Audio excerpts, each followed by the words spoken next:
Welcome, everybody. Welcome to BeoTalk number 371. Hope everybody's doing all right, as per usual. As per usual. Yeah, let's do some shillings. This screen. Go and buy some stuff at Skinny Play. Use the promo code for 10% off. I mean, it's nearly Christmas, so you can buy all the The ugly Christmas. sweater covers, the ugly Christmas sweater covers. I mean, they have them for your stage, obviously, but also your A9 and your 8000s and that sort of thing. Go to Greeno. They also have funny cat Christmas stuff, but they also have aluminium covers for the 28s now. Mm-hmm. So those are really quite cool. And also, there's a promo code there for 10% off. Mm-hmm.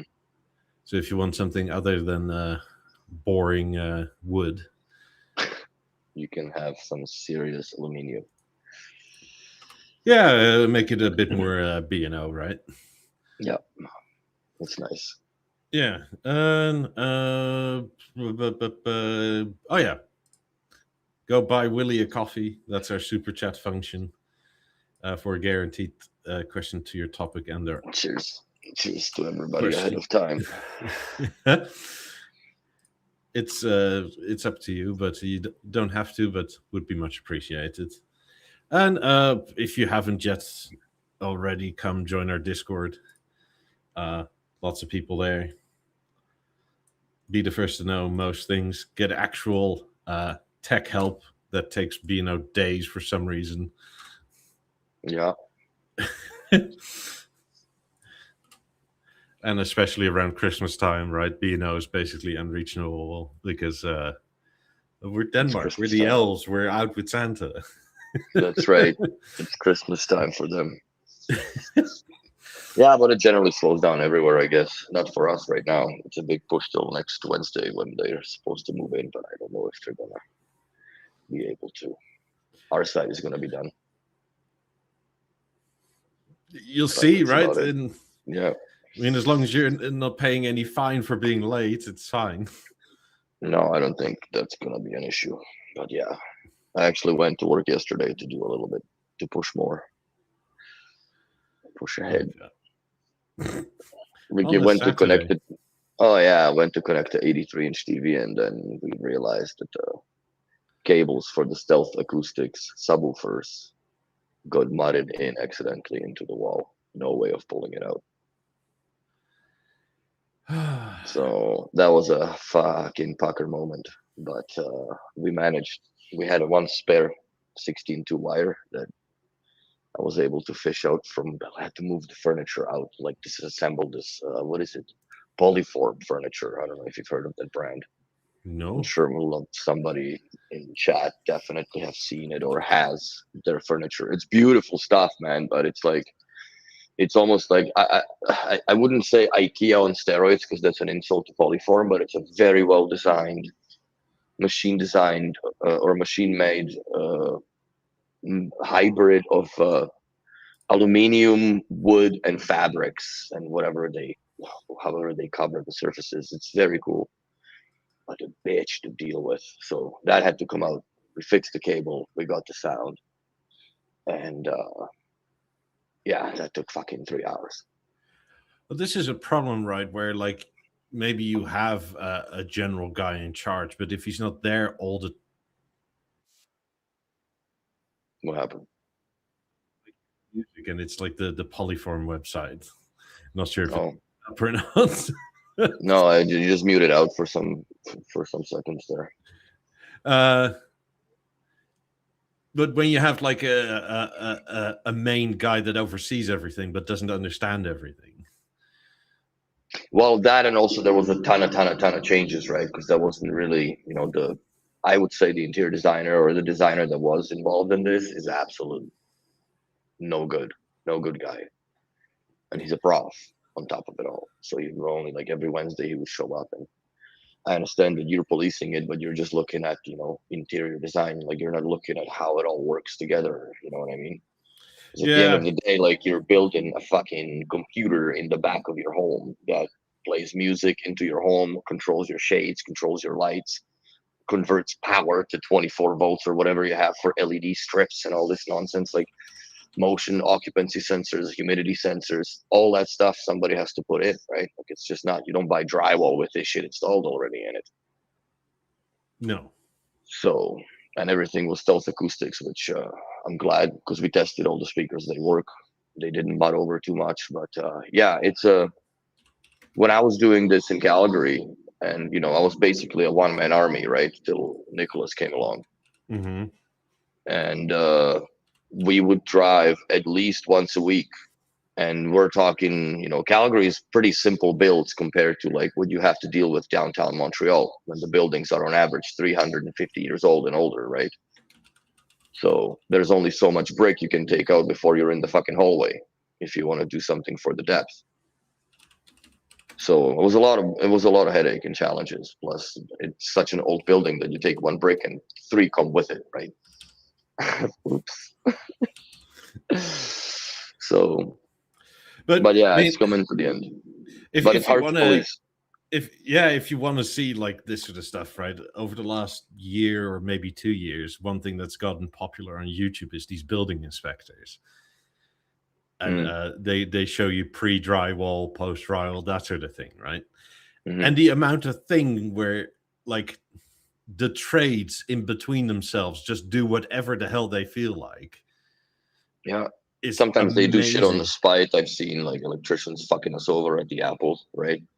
Well, I mean, yesterday I saw a On house, right, purpose. that was like framed correctly, and then the electricians came in, and the electric came up at a certain point, so they just cut through the king studs like fully on one corner of the house, where like it's like it was like 4 2x6s jammed together, right, and they just cut Ooh. out like 4 inches of it. Just notch it. Don't worry, it'll be fine. Just notch it. Yeah, it's just the corner of your house, right?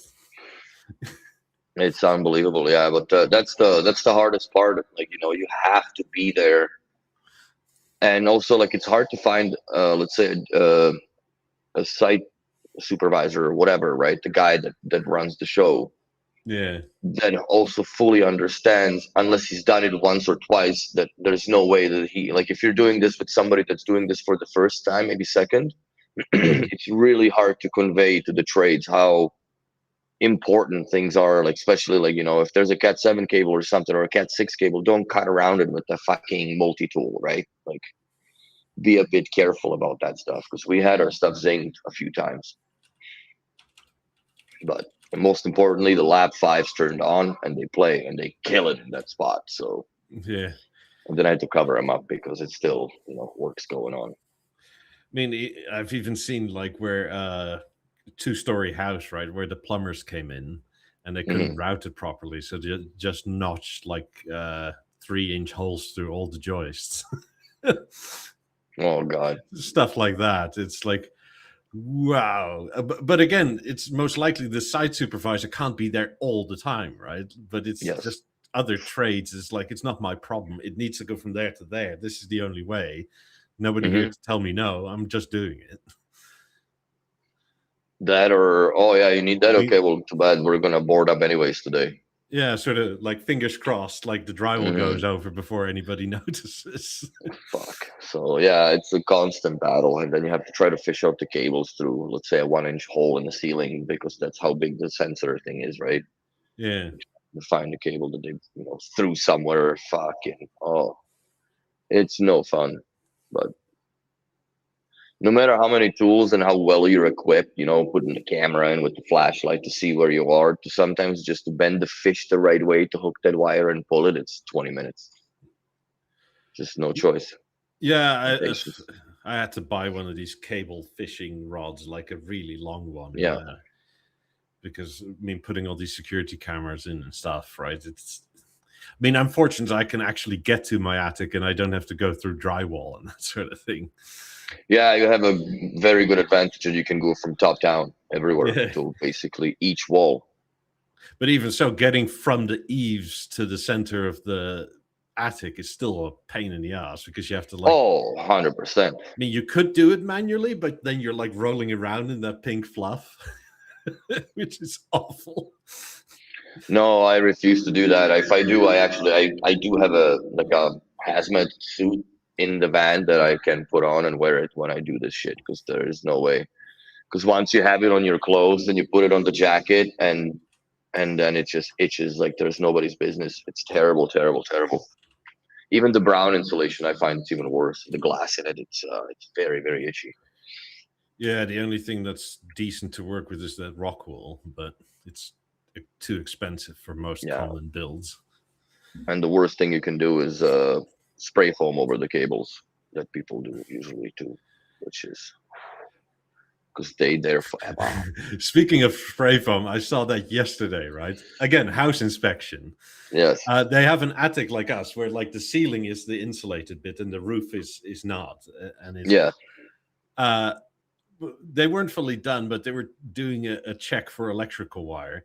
Well, the spray foam guys had come in and they sprayed 4 foot of foam on top of everything. Holy fuck. The guys went up the ladder, just looked around, and it was literally like foam, like this. There's no way. Yeah, there's no way now. Oh wow, yeah, you got to pull shit over top of it now, or just you have to hire a crew for I don't know how many thousands of dollars to remove all of it, because that is so hard to remove too, man. Yeah, it's oh boy. It's one of these things where I like the idea of spray foam, but it has to be a new build with like conduit. Do it around the windows. Do it around the windows. Yeah, amazing weather in Montreal. Actually, it's not bad in Montreal. Yesterday it was a little bit shitty. It was snowing pretty bad during the day, at least downtown when I was working there. But today it's nice and dry and gloomy. So I agree. It's full of snow, I take it. Yeah, we had about I don't know 5 centimeters fall. Well, but it's still kind of warm, so it just melts on the roads are also salted up to hell. Yeah. But it's not a tragedy yet, and it's all wet, goopy snow, so it's not fun. One of those snowfalls that the blower doesn't really get it off your car. You know what I mean? You have to get the broom. Fuck. Yeah. So that's Montreal for y'all today. No, we need to redo insulation. I'm just going to do more of that pink stuff and just do that like an extra foot of what is recommended. Mm-hmm. Because at least you can get through it and stuff. Did I tell you I jabbed myself in the hand on Tuesday? No. So it doesn't look bad, but it was pretty fucking bad. I've cut so many thousands of zip ties with a knife before. Yeah. This time she fought back, and I slipped the knife, and I don't have it here, but it's a little X-Acto knife, right? Like those little thin 8mm Olufas, whatever. And I jammed 2 sections of it into my hand. So about I don't know, ½ inch, a little bit more. So I guess like 7mm. And as soon as I pulled it out, bro, it just like blood, like straight up like the ketchup horror movie, man. It just went out everywhere. And I was cutting the power cord zip tie on the lap 5. Didn't get anything on the speaker. I think I dripped a little bit on the bladder, but my buddy did right away. I'm like, get in a rag. I'm like, fuck, just go in. And I must have cut something inside pretty bad, but it worked afterwards, so it's healing pretty well now. But yeah, man, what a shit show. Half an hour to the end of the shift too, basically. Yeah, sometimes these little cuts. I did that recently on this finger, right? Like I was cutting something and I literally like tapped it and it went all the way to the nail, all the way to like the bottom. And I didn't even feel it, but then you look and you put your finger down and drip, drip, drip. It's like, what the hell? What did I just do? Bloody hell. Literally. It's a bloody mess. Yeah. But yeah, so that was my highlight of the week. And it, yeah, it was no joke. It was no joke. It definitely was worth some stitches, but I'm not doing that. I'm going to go waste 4 hours in the emergency room waiting for somebody to stitch it up and leave scars on my hand. Walk in on Keep says he invested in Philips Hue lighting. Is a little scared of energy consumption if I run all the lights with it. On this side note, customer service is ridiculously bad. Well, massive company, they don't really care. Exactly, first of all. But I don't understand. I have a few Philips Hue lights. Like this light behind me is Philips Hue bulb. The pendant bulb also here is Philips Hue. I have two Hugos, which are Philips Hue behind the speakers. And I have two in the bedroom for my night lamps. Mm-hmm. And then I have three plug controllers for my LED strips. One under the bed, one under the bathroom vanity, and one here under the flowers, like the Lego flowers that I've put underlit. So I don't know. I don't see. Well, I don't really use the app also because I use it through BeoLiving Intelligence, and then I can synchronize the timing because now there is a delay between how fast the LEDs, the LED, what is it, the drivers power up Mm-hmm. from cold state, right? So I can offset that in in the gateway timing wise, so everything actually still turns on in a sequence. So I never really use the Google app of it or the Philips Hue. Like, I sometimes yell at the Google to turn off the bedroom lights, but that's about it. I don't, but they just, they tend to go off together, but I don't have ability through Google to tell it, like do it in sequence. It just doesn't know. Yeah. Yeah, it makes sense if you're in Europe that energy consumption matters more because it's way more expensive. Because Yeah.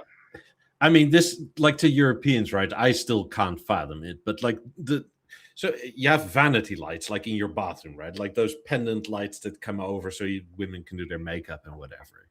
Mhm. Well, on average, it's 5 lamps is kind of the standard. Sometimes it's 7, sometimes it's 3. But the standard bulb people use here is 100-watt bulb per. Yeah, it's crazy. I mean, so you turn your lights on, right? In your master bathroom, that's 700 watts just going in lighting. Yeah, dude, that's a lot. But it's That's a also lot. hot. Like, you notice the room getting warmer because your lights are on. I mean, that's one of the But first now things when we moved here. Like, I'm changing all this shit. I don't care about the LED price because it just saves it in a year. they run better. Well, LEDs are in some ways better, but it's hard to find incandescent bulbs now. Not anymore here. They're everywhere again. Yeah, I have few saved that I'm keeping for safekeeping. I mean, our Walmart But is full of them again. yeah, but for me, my main use case now would be to, like, if I need to, let's say, de-energize the caps on the amplifiers, right? Because you can put that on the pins, it just lights up in there till it dies. You hold it there till you need to hold it there. I can send you some. They're only Or a few I have some bulbs, but I'm also thinking maybe I'll order that. It's a part from B&O, but that's specifically like to the 90s per se, right? Because the pins are the pogo sticks are perfect separation to get on the boards and de-energize. But I would like to have something that is more generic, right? That you can just almost like the not kill yourself when you take them off. Yeah. That's, wow, fuck, man. I've gotten zapped by the Avant a couple times.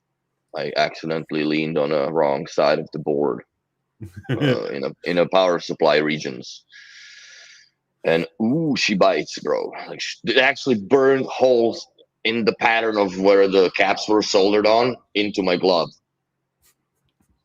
That one fucking hurt. That one fucking hurt, bro. That one fucking hurt. I think that was like a 600 water or some shit. Like, that one fucking hurt. So I don't want to de-energize it that way anymore. That's why I also don't install keypads for Lutron, and unless I get an electrician to do it. There's a story to that too. Yeah, it's just like every sticker has a lawsuit behind it. Every story has a reason why I don't do this shit no more, the way I used to do it. I don't have it here. Maybe I'll remember for next time. But I have one of these wire strippers, right? And that got zapped, and it insulated my hand, fortunately. But power here is so different with lower voltage, higher amperage that it literally has a welding mark where it arced. Yep. It's I because in Europe have, this would not happen. Like you would get like zapped the shit out of, and it would sort of hurt, and you would feel sort of that jiggle in your body, like for like a minute or two. But I it threw wouldn't it out like now, but I used to have a half-inch drill bit that was it got welded on like bad. I mean, That was a story. because I had to change some outlets, and I like our fuses are so weirdly wired that like one outlet is on a in this room is on a different fuse than the one over there. Hmm. So it's not like you turn it off per room, but if I turn this one off, then it's in her office as well that it goes off. Also, it shares that wall basically. No, because there's a bathroom in between, which is on a different fuse. Oh, that's messed up a little bit. It's so strange. So anyway, I had to, and I was sort of like, well, I won't touch anything. And obviously, when you think I won't touch anything, like you just get You're gonna zapped the touch shit out. Yeah, power is no fun, man. Even well, and it's dangerous too, like in low voltage, because sometimes you can short shit out so fucking bad that you fry boards. Yeah. I've done it once with the thermostat Oops. with the client. Yeah, it was live. Fuck, boom, man. I had the main board on the thermostat, or I mean, on the blower, had to be replaced, like on the furnace part, right? Because it went all the way down there and just. Oops. So that was cheap. But yeah, it's there's stories over the years of doing stuff. There's definitely stories. It is interesting that still the majority of people dabble in smart things, apparently, in our Hmm. audience. Like, houses are only a quarter of you guys are like fully smart with everything. That was almost quarter of us. Yeah. It's a pretty good average, I think. But let's define what's fully smart. Like shades, lights, locks, and audio video. Would I be correct in that? That's to me fully smart. Yeah. Because Well, then there's extremes of that too, right? Where you yeah. can have light sensors on the roof and whatever that then do the blinds down with I guess what's it called? blinds is very specific. Like, I wouldn't necessarily if your blinds don't, but if I don't know if your lights and all that sort of stuff is all integrated, including in your TV and that sort of state, or at least if you have the possibility, right? Like blinds Hmm. is the one thing where I think if you live in an older house, it's really hard to get power to, especially if you have like those thick ass blinding blinds. If you don't want the Yeah, you'd go rollies. with the sheeters. Yeah, you'd have to go with the rollies that have battery tubes in the Well, motors. yeah, but if you live in Europe, right, if your house is, I don't know, 150 years old, it doesn't necessarily look good. Yeah, but you know what? I think to every problem there is a solution. So if Yeah. you wanted it, you would get it, in my opinion, no matter what. Like there are, I'm sure there is tracks. Lutron makes the tracks like that, but they're mudding tracks. I don't know if they make them surface tracks or not. I never went to a Lutron's shade and or window treatment training, which is extensive as well. It's the fabrics, fucking endless, bro, endless. But the Palladium ones are basically one of my favorites that Lutron has because they're more or less the same look as I have in here, like these rolls, but they're fully automated, right? So they just go down and up and whatever, and they're super quiet. And the nice thing with Lutron also is that they're synchronized, but down to 1/16 of an inch if you're really anal with the programming, and adjust the speeds of all the motors because some of them tend to run away a little bit faster or roll up a little faster. So you can get it tuned in so perfect, and it just looks amazing when you have the whole, you know, everything goes in complete unison, down and up. So, but yeah, that's the good. I think that's my. I would be my extent of automation, the lighting and and the shade or window treatment. AV Yeah. goes without saying, right? And then you just kind of build macros and your buttons and stuff. Kind But of want to. I would still go with like at least one keypad per room with a dedicated function to the room. I think that makes sense to me the Kind most. of want to see what people think about smart locks for like exterior doors. Yeah, I kind of agree with the for rental not to own deal because I am in those smart lock systems now, and like obviously they have the god power to kick you off or not let you in type of thing, right? Yeah. If you're delinquent or whatever. Not that I worry about that, but then they also have the power to let you in if you get messed up and you lose your keys or whatever, right? Shit happens to the best of us. So I don't mind it, but I don't. I used to have Schlager locks. They were also automatic, right? But Hmm. I had control over them, not the apartment. So they didn't have just the random access to my building or to my premises with 24-hour notice or whatever they give you. And if that's an emergency, they just go in, right? So Yeah. I, I don't know. Anything electric in that sense to me means there is just a back door. And yeah, in a way.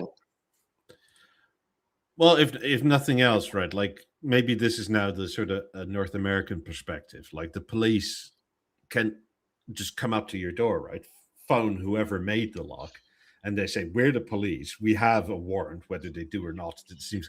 Do you have the master key I think or then the master best way to pin? do Or it is a mag lock. I would mag lock the door with the door strike. yeah, but If you are worried about that, because then mag locks are what I think 1,200 kilos of pulling force that they take, like 3,000 pounds close to, or 2,800. yeah, So I you put went. two of them in there, fuck, there's no way. Like the frame of the door will come out before that if you don't have it attached properly.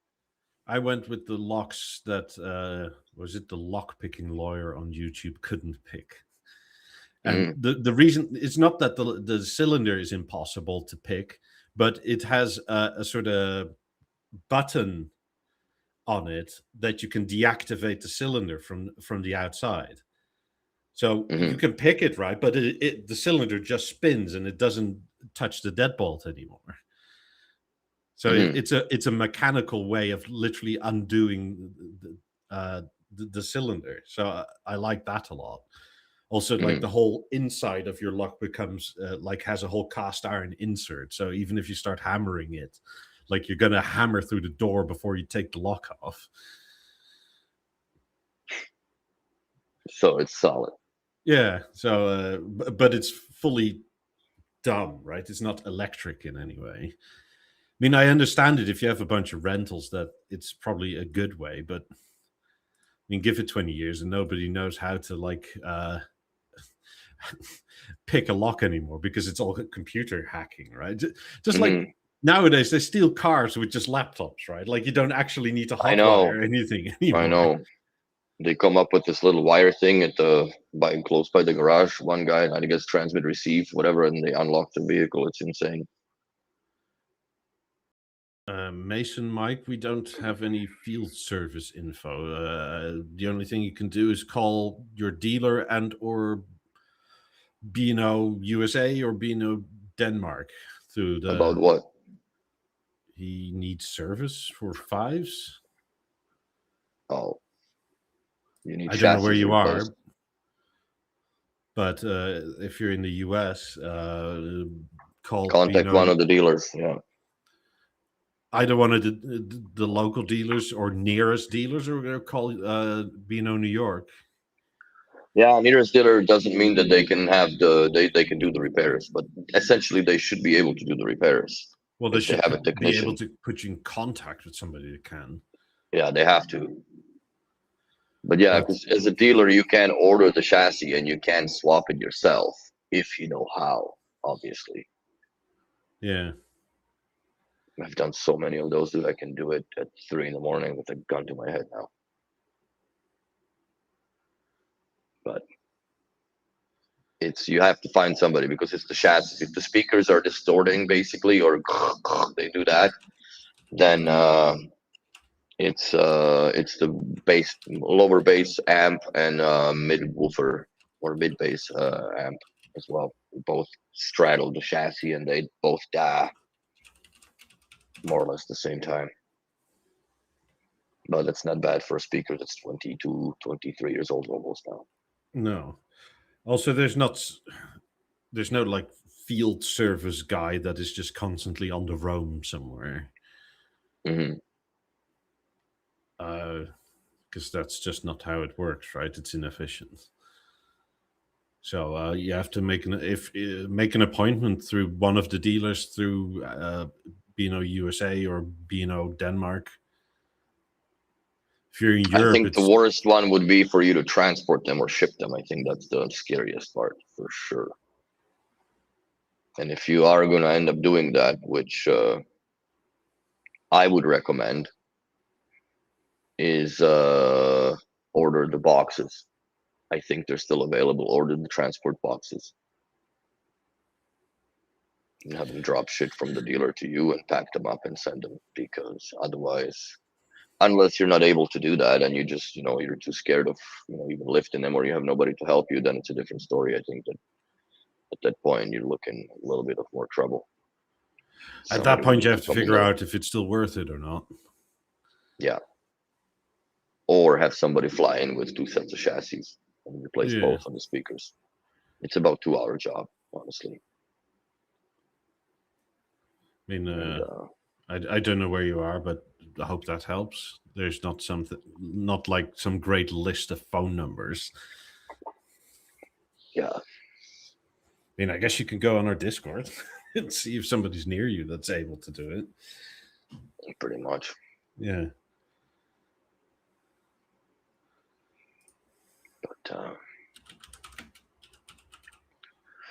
Walking on Deep says, I feel like there's a need for a new Beo remote that could handle smart home better, and I'm really curious what Apple shows next year.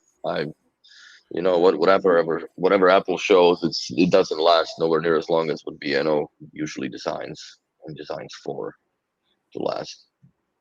But I don't know how smart do you think you really want the stuff, That's another, like, for me, it's, how big do you need the screen to be for how many buttons you want on that remote? Then the remote starts to get wider and more uncomfortable to hold, and it's not the feel of this, right? It's the sleekness. You lose that right away. Yeah.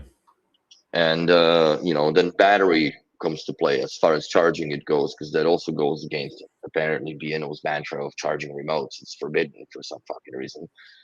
We charge everything else. We charge everything else. Like I'm saying, they could have just made like a Beocom 2-ish, cradle that you just plop the remote in and pogo sticks on the bottom. Because I don't think, if you have the ability to machine this, you can drill 2 more holes in here. Yeah. And make them flush with whatever, and just have, like I said, pogo sticks on the cradle and 2 little plates. I guess they would have to be encased in plastic, because I don't know, aluminum would definitely short it out. Maybe that was the reason. I don't know, but there's still a way to do it. I'm sure there's still a way to do it if you wanted to get it done. The bottom of this is aluminum, right? Yeah. So, but it's a USB-C plug. But anyways, that being said, like, even with the Halo, I control the lights mainly with the Halo, and if I had the shades on it too, because you can just roll around and navigate between. It's very, very simple and convenient. But I don't navigate my TV with it. I find it completely cumbersome. I don't even navigate between the zones. I don't even navigate between the zones anymore. I just don't. I find it, it's like, if I'm doing that, I want to share the music everywhere. I have the cleaning the house macro, right, where I turn it on and it just turns on the radio throughout the entire house. Turns all the lights to 100% that are controlled, and the rest I turn on myself and whatever, get mopping. I find at least once or twice a day I control my TV with it, and my Halo's in the kitchen, and my TV obviously isn't. See, but you don't have a gateway. Yeah. Which means, because I have my screen to default to the lights, and so I have to scroll, because there's 2 useless pages in between, right? Yeah. that are there for no apparent reason, because you get my buttons and then the play with the skip back and forth on a separate page. That should be either amalgamated together or just get rid of it completely, because the page up above it, you have the proper Same remote. stuff, yeah, but it's in the remote format. Yeah. So that's it's, to me, it's so annoying that I just use this only for controlling the lights. And I'm trying to run this remote dry, but I find that anywhere when you start dipping below 15% on the battery, I'm at 7 now. It's 172 days Yeah. that it ran for so far. Come on, focus, bastard. So very good lifespan on a and I think that was rebooted once before that. So the batteries now last solid time. You use your remote way more than I do, because mine This tend to one is a last about a priority. year or so.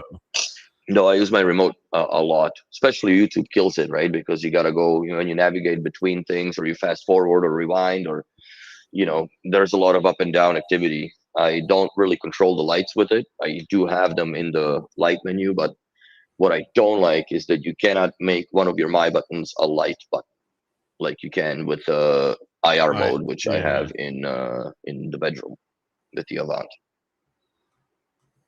So that's the only downside, that you have to browse, and it's easiest, I guess, if you go list and then just go all the way up, and just after settings, the light comes on. So Yeah, I do think they're kind of at the point where they should make a new remote, if nothing else, backlit. at least backlit. The new remote has got to be backlit. Like the cheapest shit that you get your cable box with has a goddamn backlit remote, for God's sakes. So why can we not already? You know what I mean?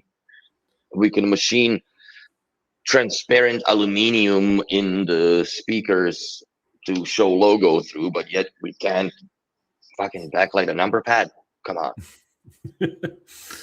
I just want to be able to see it in the dark.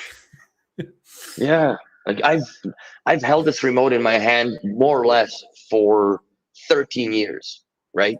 Almost 14 in 2026 it's going to be. And I still turn off shit instead of pausing it sometimes.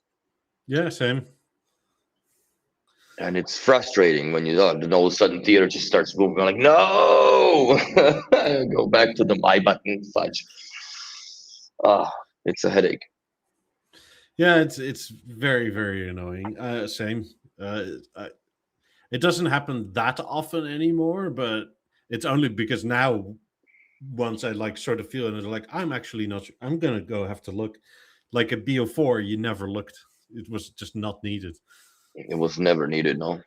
Yeah, it was such a defined button. Yeah. Yeah, you make it a bit further away. That's fine. Yeah, I've done it too, Christian. It's so annoying, but you know what you just did too. Fudge. Even with the Avant, when the wings start, the speak, no, and then it just starts opening again. Especially if you're watching a movie, right? Because it kind of takes you out of it. Yeah. And it totally ruins the point, because you never do it in a. Well, sometimes you get to do it in a, whatever, not too important parts of the movie. But sometimes it's just right through the action. Poof. I don't know. They could have taken just, I don't know, like a 2 millimeter raised edge of space between all those three buttons or something like that. Like there is somewhat of a separation, right? Like if you look at how, but that's so little for dexterity to refer from that. I mean, one of them or fix it with texture, right? Like where the off button has a different texture, or like the circle is raised or something like that. The circle should have had a little knob in it, instead of because instead of the knobs, they have the line that is on the My buttons 3 and 4, or 3 and 4, and then on the list 0 and guide.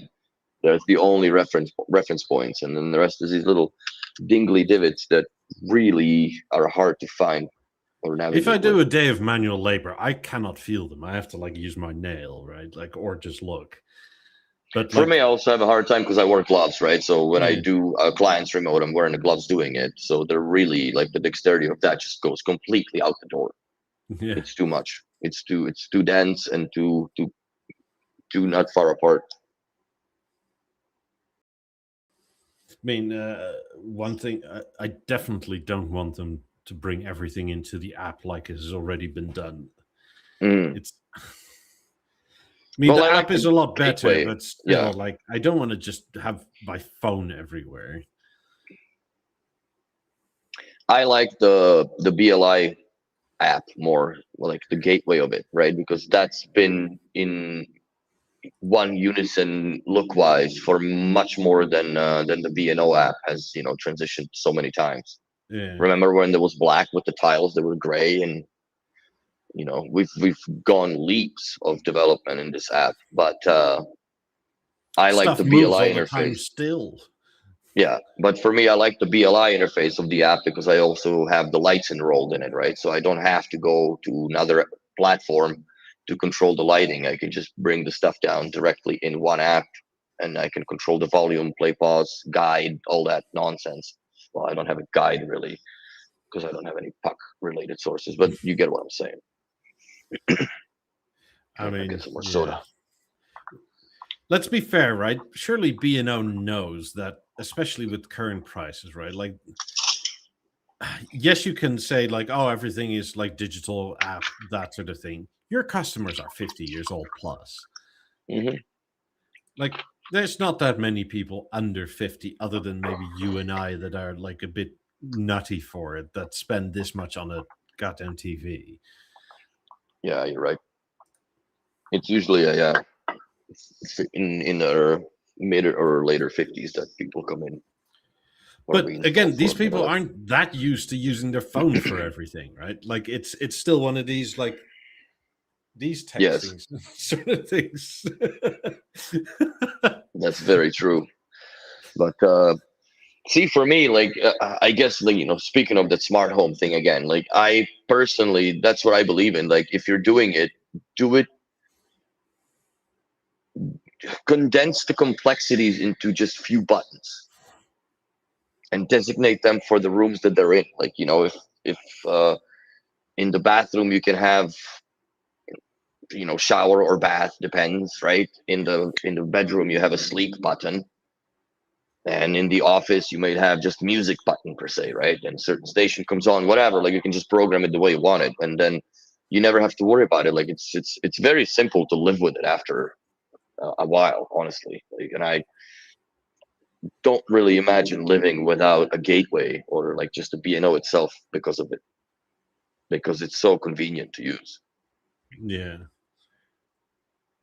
So Especially, I mean, another easy upsell, right? Is that just you can just sell a remote a room at that point.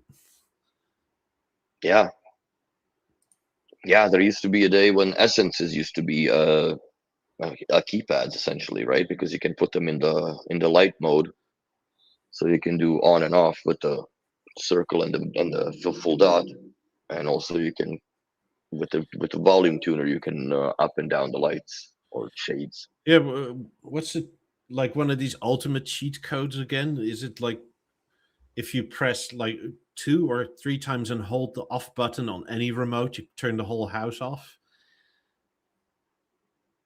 All off is the 3 seconds you hold it for, and it's an all standby command. Yes, Yeah, I mean, it's been with BNO since probably the dawn of time of master nobody link. ever Even mentions it, right? But it yeah, works from our bedroom when the stage in the bedroom isn't even on. You can turn the bed, like the whole living room and offices off without. well, yeah, because it still sends all standby command through the network link, regardless if the product is on or off. Yeah, which is like, please tell somebody about this. Like, it shouldn't be on us to tell people that. Like, she was amazed last time I showed that to her. Oh Like, man, I've she's like, used it for a long time. because our remote in the bedroom, right, has never been attached to the theater. And she's Hmm. like, "Can you turn the music off?" It's like, "No, but my phone is gone, but you can." She's like, "How?" It's like, "Hold it." Yeah, long press hold on standby is a whole standby function. Yeah, it does it all. Now, if you do it and the Avant is running, it will not retract the speakers. It just closes. It just kills the TV completely, but the speakers don't retract. Okay, well, I don't have an Avant. I'm good. Yeah, or it's the stand. I think the first one that started to return to its original standby position was the Eclipse after an all standby command, and from there on after, they parked themselves.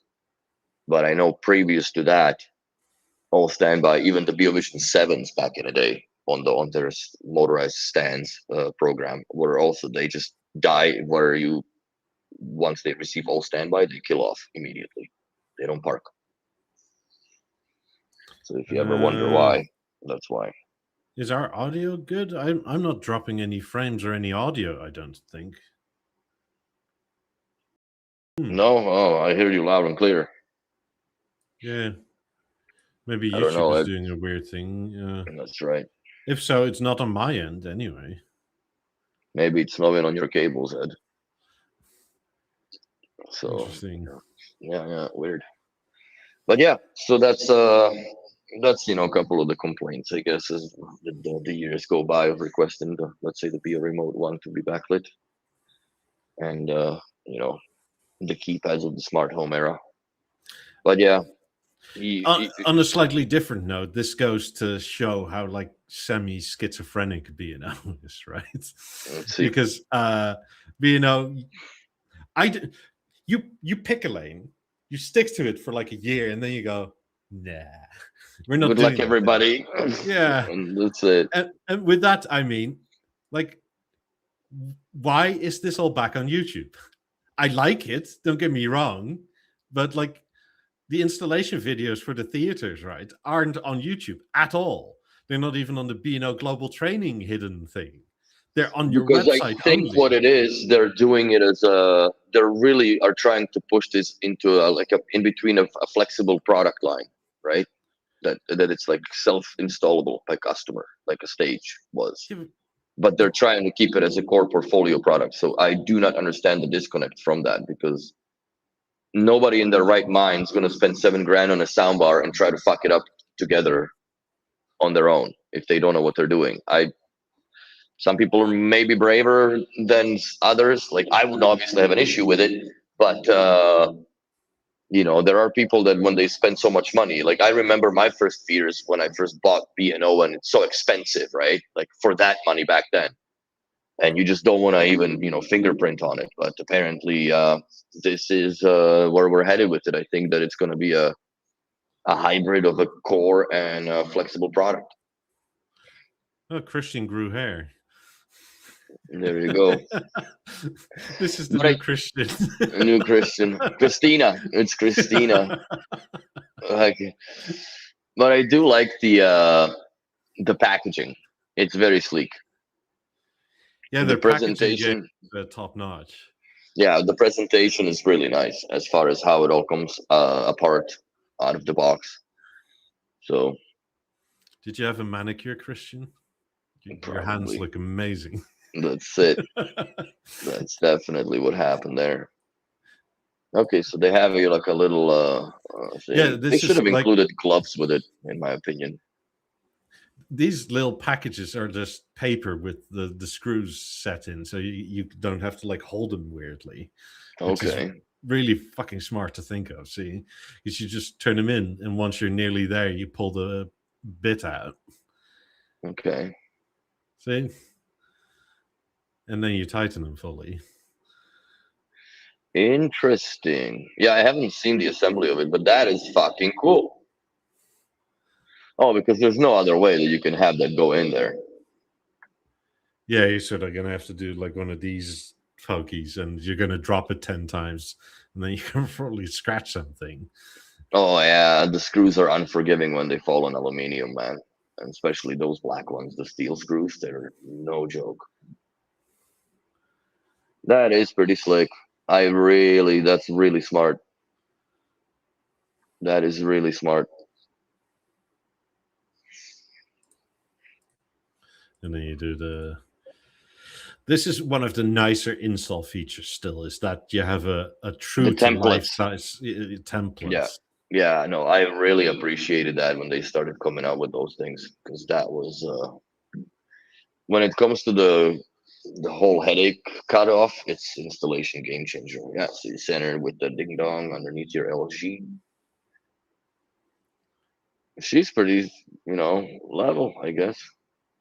First try, obviously, right? Like you Oh just stick it yeah, on. oh yeah, bro. Like, come on, well, you are a rookie. Call this the first try. I was right there. Not a screw in the way in the drywall. Everything's perfect. It's marked. Look at that. She's gonna drill through. Fucking no trouble. There you go. See, even the anchors were so excited that they didn't hop on in there. They don't. She didn't use anchors. The fuck is she putting on an MDF wall? Because I these are guess some. it's a fake MDF wall. Yes, Because that's some Pukita screws, bro. Like, come on. Let's not believe that we believe. maybe it's one of these special Danish walls. The demo wall. Yeah, Okay, Pila. Pila comes out. yeah, because those are the sort of stops for because this is a toggle where you can unlatch the bracket. Very cool. Yeah, I haven't had time to even look at it. I Okay. mean, if in that way, by the way, it's also the table stand. hmm That makes sense, yes. But this is absolutely fantastic for installation headache. Yes, Like, it's so that is much better than the fucking cool. theater stage. Yeah, theater, especially when you run like 4 PL cables into it, which had happened Like before. you can only extend it, tuck it, push it back one bit, right? Yeah. Tuck it again. Ugh. Have somebody with the third hand trying to feed the cables into the hole of the wall. Yeah, That is very nice. Okay, supplied HDMI. Okay, it looks like a and better cable actually. and the network cable looks the same. Yeah. Okay, so that's a little bit of an idea from the stage. Yes, but it's a locking clip for Yeah, once. I see that. It's way nicer. It's a smarter design. Yeah, I hope that the plastic doesn't crumple over years and breaks off, and then you're effed. but the stage is just friction fit, right? So if you have two or three cables that have some, it pushes it out again. Make it look nice. Click, No, it looks clack, very sleek. That's it. Except the cables looks like poopy. and then you have some set screws at the bottom, whether you want it flush or slightly tilting forward, or hmm That is very neat. Very, very neat. I must agree. And apparently, Quebecson had them. It's in the warehouse on Friday. I was talking to Kareem, so I am going to on Wednesday to have a 100th anniversary, some sort of a event. So I'm gonna be going there. So I'm invited. I'm gonna finally hear it.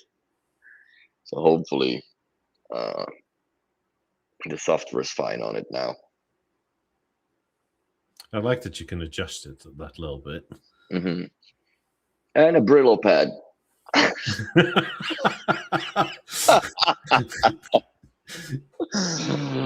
Oh shit!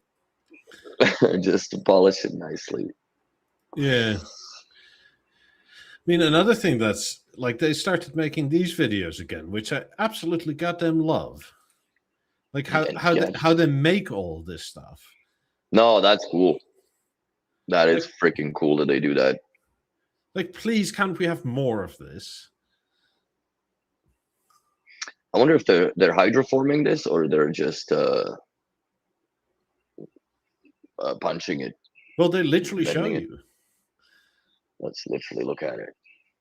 So, Okay. I mean, I absolutely adore these sorts of videos. Like, can't you do this for more things you make? Yeah. So Because that's this the is pattern. like I want to kind of see how like a theater is made or a harmony or stuff like that. hmm Theater would be interesting to be seen. Okay, yeah. So they do press it. Let's see how it comes out. I don't know what stage is it in. Oh shit. That's cool, man. That's very cool. Oh yeah, now it's gonna get its final shape more or less.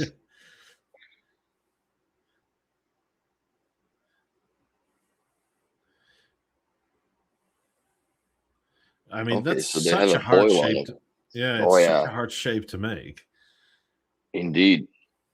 And then they have to machine it off the excess.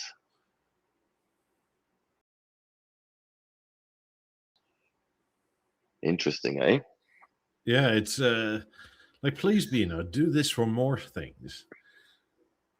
Yeah, I never will say no to videos like that because that's just very, very interesting. It also brings you the understanding of the value of how much craftsmanship goes into these things. Yeah, it's not just some guy with a bandsaw taking all these edges off, right? Yeah, like it's insane what this is doing or how it's doing it or how it's done. But it's very interesting. And then once the part is damn near finished, that's fucking cool how we punch that out. Yeah. That's exactly what I was gonna say. It's gonna go to polishing now. I mean, that this whole bit is automated. Like, this is also quite Yeah. cool. Yeah, this has been around since the Lab 8000s came out, basically.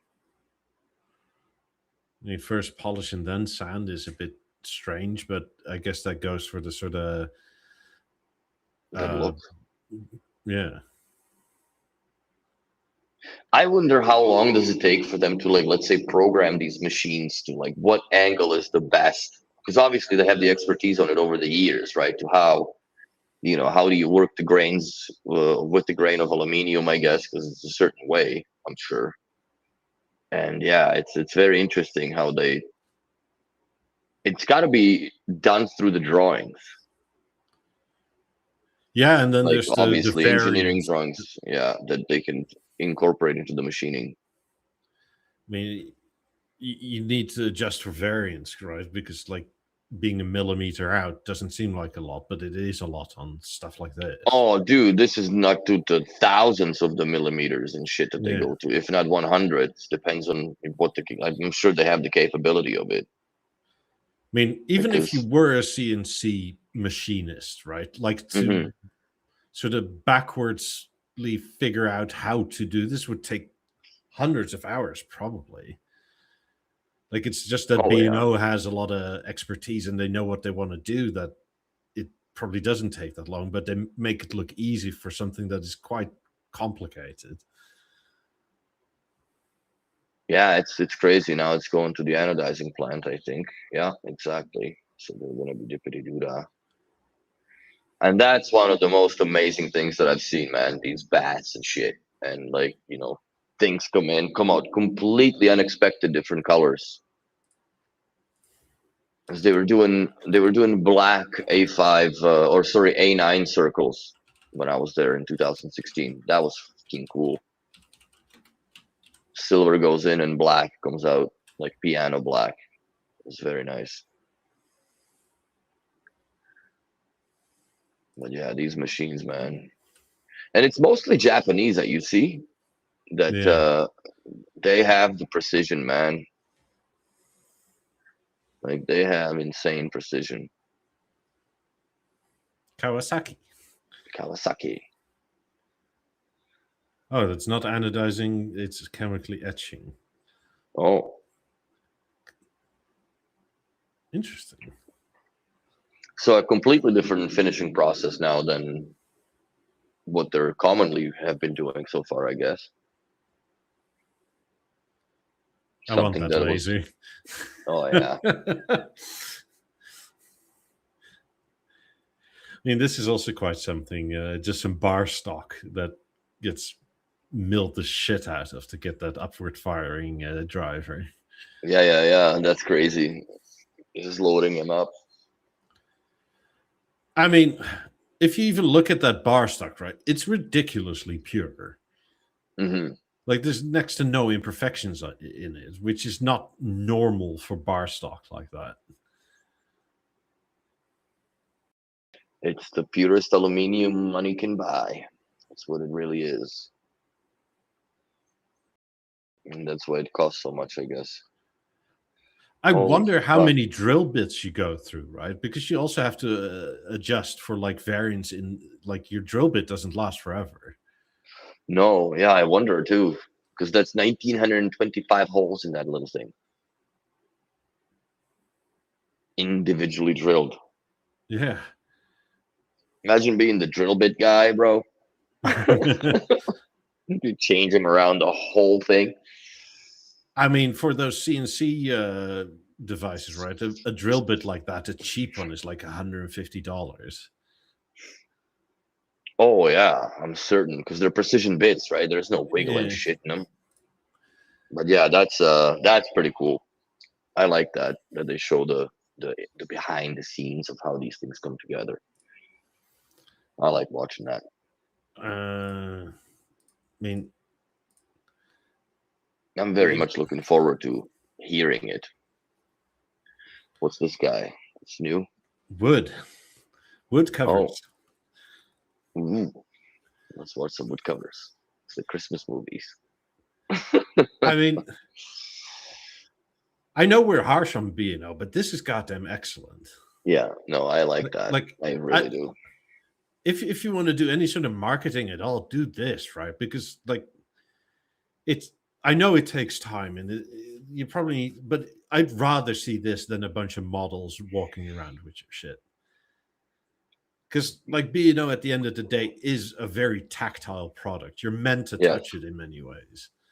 Yes. And to see what goes in it to actually make it feel the way it does is, I very much appreciate that. Mm-hmm. And there's your oak lamellas coming in. I mean, that's another weird thing, right? You dry wood by making it wet. Mm-hmm. You saw that like a minute earlier. Like they literally spray water on it because it dries faster. It's like, who would have thought that, right? Yeah, I never worked in a sawmill, even though I have a very good friend that his father owns one, but I never went in. Huge machines and a lot of respect for that. I can take your life, no problem. Well, I mean, shit can go wrong. I guess we called it the space heater a bit, but once you see this whole project, you very much appreciate the wood cover a lot more. Oh yeah. Like apparently these are like vacuum lines, right, to keep it all in. Like yes, there's some pins on the side, but it is actually held down by vacuum. Interesting. And then they just machine into it. Well, several times, yeah. Yeah. Very cool. Oh, they're laminated too. Yeah, like I mean, if you compare this to the cover that was on the Eclipse, right? Like this is so much better. Yeah, the Eclipse, I think they kind of pooped the bed on it a bit on that cover. Overall quality, in my opinion, or the way that it was designed, because the sides were a little hanky, right? And yeah, it went crooked every now and then. A bit of MDF-alicious.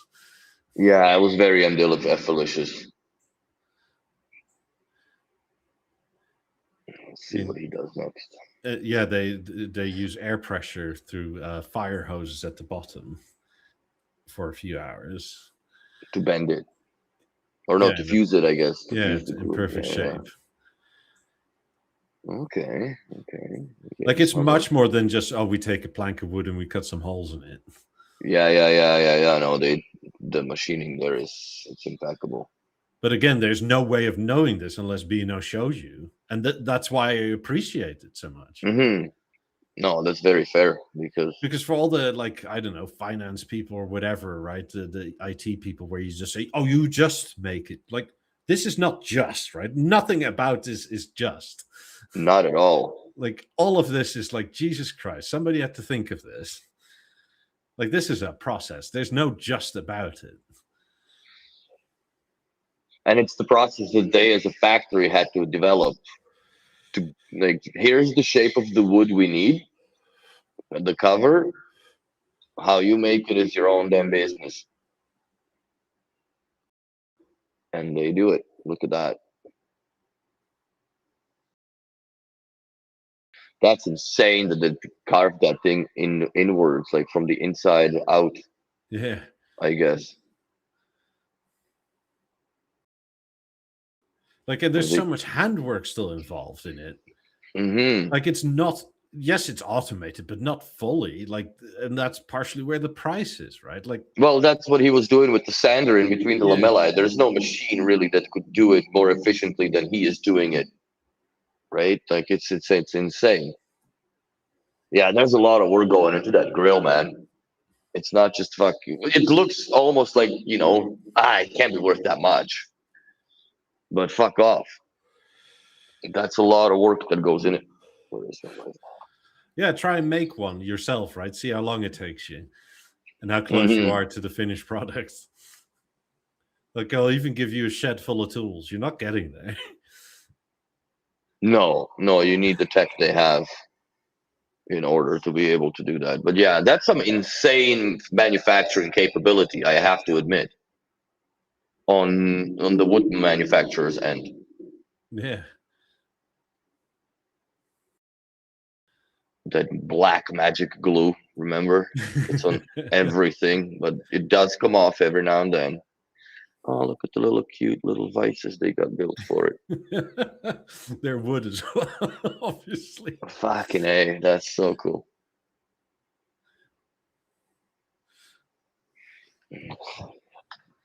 At least it's double boxed straight from the factory, and then before it's shipped, it's probably boxed again.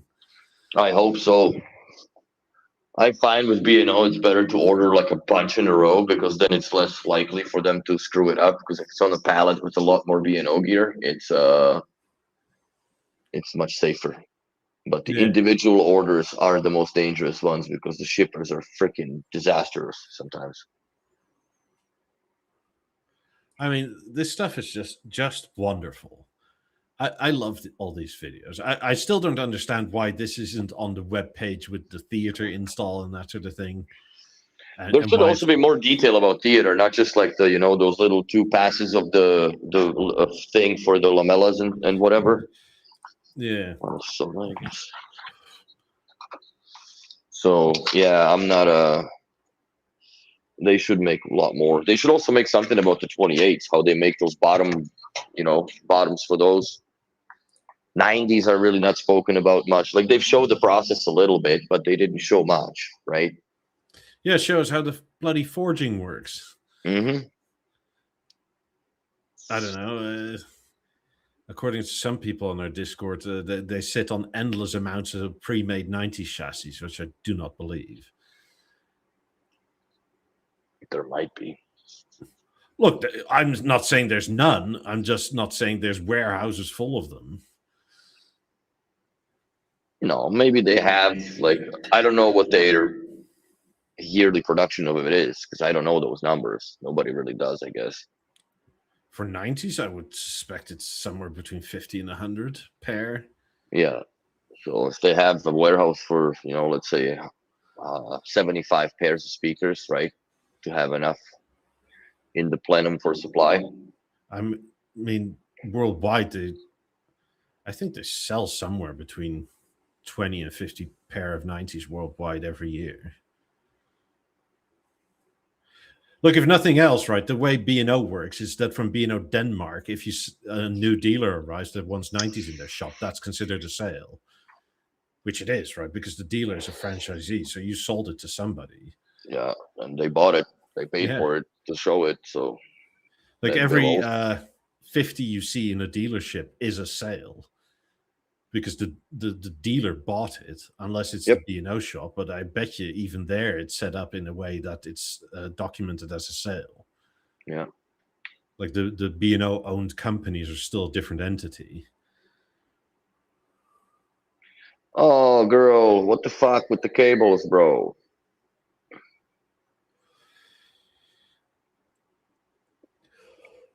They should have supplied like they did that little flat sock from The stage. from the theater or the stage. But the Yeah. theater, remember, in the Vesa mounted flat sock there is, that should have been 6 inches of it supplied. You don't need more than that. Yeah, I kept all those. I have a box full of like socks for any time I need to hide anything. But those were flat. That's the nice thing. Yeah. Those were flat as boards. So and that was exactly like 3-4 cables passes through it. Even a little more. You can juice them to 5. But they're hard to freaking deal with, to put them in like in order or orderly fashion. It's But just. yeah, I am so excited to hear it, man. Fudge. I mean, I've had several comments now of people from Europe that say like it's like a stage, but it's essentially better in every way. Like it may not be a full-on theater, but it's way closer to a theater than it is to a stage. Well, stage had its magic within the world of ASE, okay? And that's just where that dies, because that platform is now obsolete. And I do like how Mozart sounds, even though I still have a bit of an issue with it, what it does with the coloring of the sound with the 90s on the theater. Like it takes a little bit, I don't know, maybe I'm just used to how they sounded back in the day from the Avant, right? Because that's what I drove them the most with. But this, theatrically, yes, it sounds absolutely fantastic, but musically, I don't think the theater does a good job to it. There's a lot of more fiddle fuckery, and you have to put it in direct modes and just delete all that room compensation nonsense. But then it makes them just a little bit too boomy at that point. Yeah. Which then you have to go to the filters of the speaker and themselves and create one, I guess.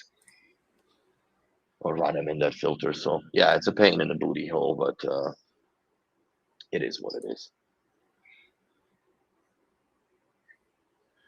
It's still a beautiful product and sounds great no matter what. Don't get me. I'm being fucking nitpicky on the level of 90s, basically, right? Yeah. Most of the people don't ever even, get to hear them. I wonder if the app is going to be close enough to this in like a year that it's still. This This look is like that. First time setup. It's the same, no? Yeah. It's currently. Yeah. But they're doing so much stuff with the app, right? Like that you never really know. Yeah, some of the things I was looking at the other day, I was in a service school and trying to work through it. I'm like, holy cow, like I haven't used it in a while, man. I haven't used the app in a while because I don't really have a need for it. So this is interesting, right? Room compensation. Mm-hmm. It must use the mic of your phone. Or maybe it's the mic in the. It's got to have a mic inside. I'm certain of it. Maybe it's got to have a mic. Maybe 2 of them somewhere hidden. I don't know because I obviously don't have access to the internal training, but I'm certain of it. Unless, is there a microphone use permission for the BNO app? I don't know. If there is, I turn it off for all apps essentially. Yeah, so then you're fucked if that's the need, right? You can turn it back on, but yeah, internal mics, Christian. Internal mics, yeah, that's what I because the mics are super small nowadays. There's no way, like if they can put 4 of them or however many there is in the Bio Grace, I'm sure that they can hide this in the pokey hole. Yeah, there's enough hidden spots on the inside as well. Yeah. So this is straight from the theater. Mm-hmm. I just love that you can still, get rid of this thing. That magic remote is my absolute enemy, dude. I hate that little fucking mouse pointer thing. And this is the last point you'll ever need to use it. I actually hated it so much that I had I had an LG service remote that I carried because I just refused It's much easier with the push button rubber cheap shit remote to enter people's information if you needed to, like log in the Wi-Fi's and whatnot, than that magic nonsense. I hated it. Did you catch this? From here, you can just go one up. And do what? To go to pairing mode, right? You don't have to go down the whole menu. You can just press up once, and that's when you are at settings too. Yeah. Oh, Christ on the cross. She could have gone up a couple times, basically. But yeah, just once, and you're in settings. And then two ups again, and you're in 2 ups again, and you're in pairing mode. Or you could have just, what is it? I think it's the red and blue that you press for 10 seconds, and it starts to pair the remote control on the Be Remote 1. Connect speakers. Let's see her connecting. Add some lab aids there, baby. Come on. You know you want. Ooh, got 28. She's making some good cash. Yeah, she's respectable. That's a nice setup. That's a very nice setup. Where is those 28, sweetheart? I don't see them. Create a new listening position. Okay. Sent the firing. Yeah, this is all new. And it's nicer. I like it. Begin measurements. So you add the distance, or it measures itself to the thing? No, you add them. You add the distance, you dB, line it up, okay. Put this there, yeah, surface around. I like it. I like that also shows the speakers now that are in the mix again. Remember, like, it used to be, and then it just disappeared? Yeah. Please make this for more stuff. I keep on saying it, but and this is excellent, right? Like, throw this on Instagram. This also helps customers that, like, if you forget something, let's say on the theater, you can just go to something like this and resort to it and be able to do it yourself. I understand that, there is a need to have technicians, but those kinds of things, like, it's literally a waste of more or less one service call, a half a day, right? Because you got to go there, get there, park, get up, and do a listening preset, and then just drive away. But then also, that's part of the service. That's part of the poison that you drink every day. So, and some people, but just for the people that bothered. just goes slider wild, right? Like, this for me personally is so much easier because the amount of questions I get of, like, how do you do XYZ again? Have a YouTube video. Here, I'll just send you the link. This is how you do it. I don't have to explain of, like, you press up once until you see settings, and then you go to, no, just follow the goddamn video. Like, this is great. I mean, this is partially why, like, anything theater related is kind of annoying, because it's on a different website that's not easily findable. Like, if all that installation stuff and setup stuff was on YouTube, there you go. Yeah, because it's on their different channel, I think, or it's on Vimeo. For the theater, something. No, it's not at all. It's only on their own website. It's under the, what is it, help desk or whatever website. Yeah, it's under. I think it's they use a Vimeo platform for that, for the internal training videos. When I still had access to those and watched them all.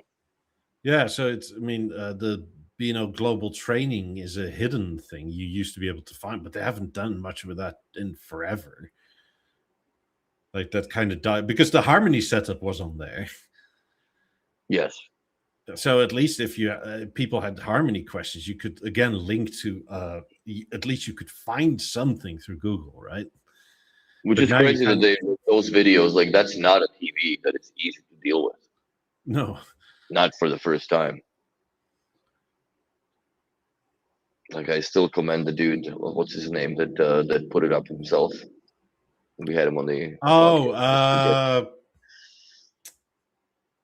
Yes. What's Stig? No. Stig, yes. Stig, right? Yeah. He that was fucking crazy, like, video. 77. Whack. Yeah, Stig. It was Stig, definitely. That was a very good video, actually. I really like that. Mr. Santa, yeah. Mm-hmm. In the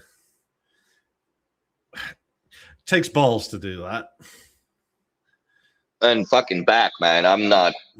There's no way I would have done the 77. Like 65 is a problem to put back on the theater for me already.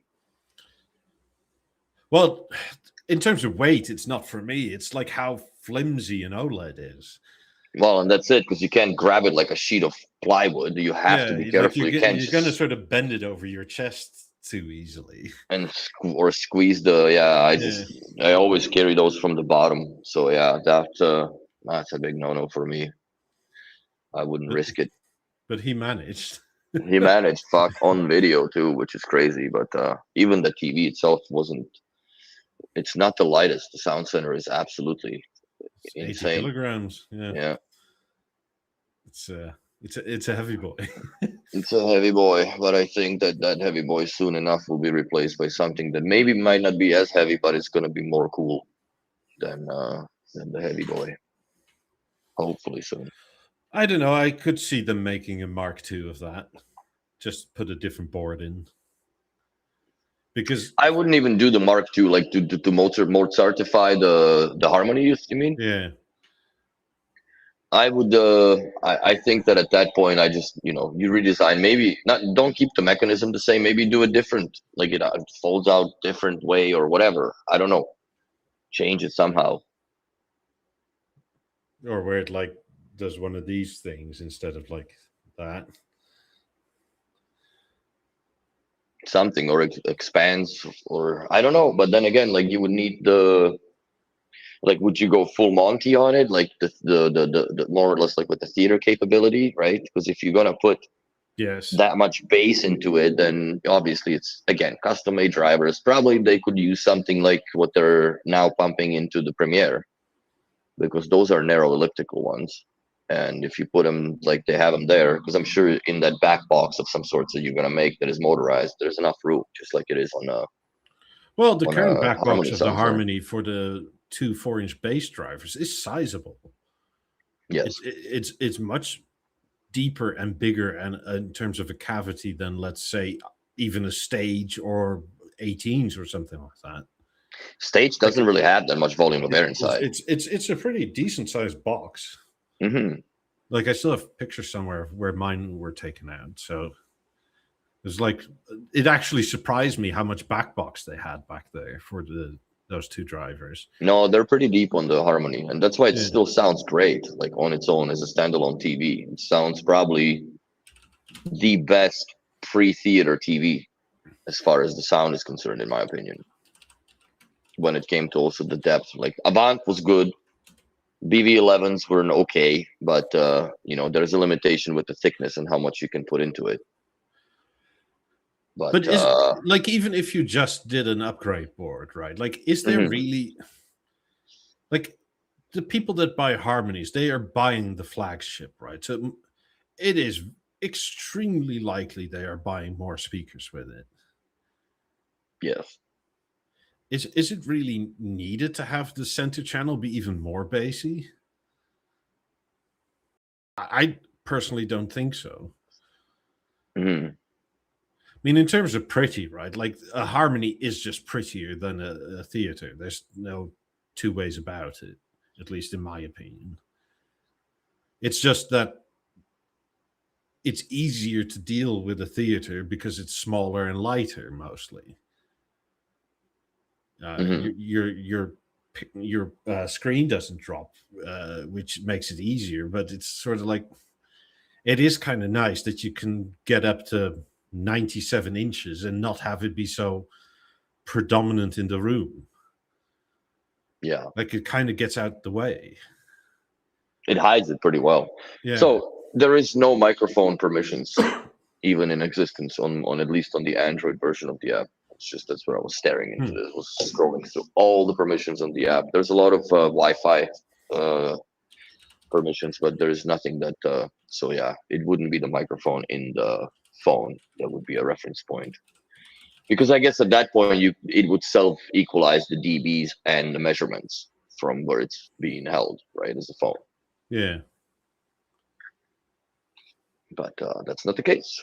I mean, speaking of the sort of hidden channel, Like it was last touched, what, like 6 years ago or something? Yeah, there's the Tombstone is still under the P6.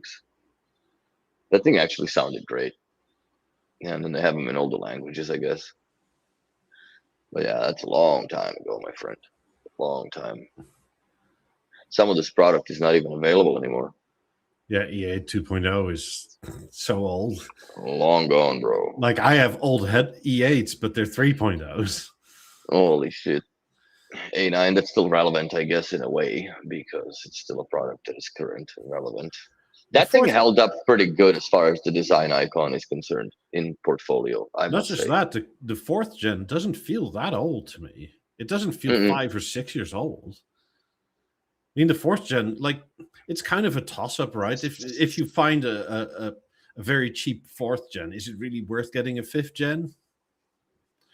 Not Right. really. Maybe a little bit, depending if you want a warranty or not. But if a 4th gen is, let's say, half off, I would buy a 4th gen, no problem. If I were to do it, I would get a 5th, I guess. Just migrate everything into the Mozart platform. I wish that there was a way to migrate my BeoSound 1 into a Mozart platform, but I know that that's not possible. Is it? But It's also cool. The Mark 1 still, right? Yes. Yeah, it's completely like that's. She's stupid. Yeah. She's stupid. Well, my BeoSound 2 is Mark 1.